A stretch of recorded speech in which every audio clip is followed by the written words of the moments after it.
فقاتل في سبيل الله لا تكلف إلا نفسك وحرض المؤمنين عسى الله أن يكف بأس الذين كفروا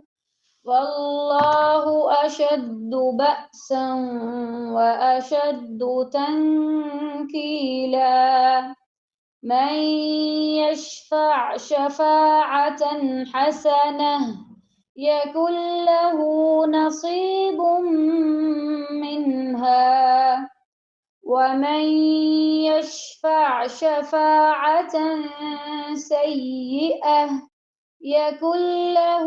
كفل منها وكان الله على كل شيء مقيتا وإذا حييتم بتحية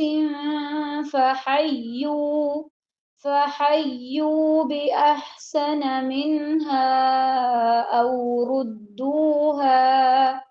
إن الله كان على كل شيء حسيبا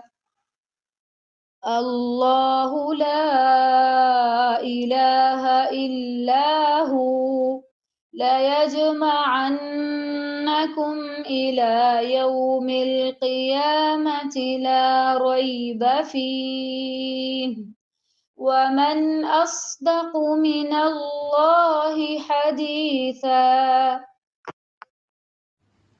بسم الله الرحمن الرحيم فما لكم في المنافقين فئتين والله أركسهم بما كسبوا أتريدون أن تهدوا من أضل الله ومن يضلل الله فلن تجد له سبيلا ودوا لو تكفرون كما كفروا فتكونون سواء فلا تتخذوا منهم أولياء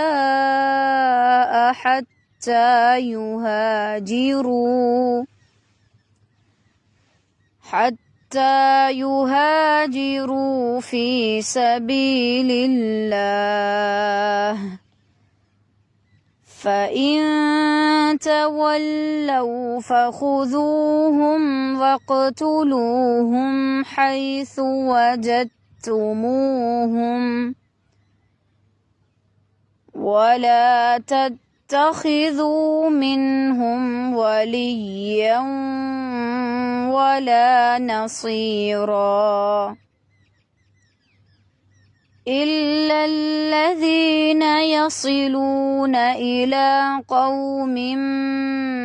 بينكم وبينهم ميثاق أو جاءوكم حصرت صدورهم أن يقاتلوكم أو يقاتلوا قومهم ولو شاء الله لسلطهم عليكم فلقاتلوكم فإن اعتزلوكم فلم يقاتلوكم وألقوا إليكم السلم فما جعل الله لكم عليهم سبيلا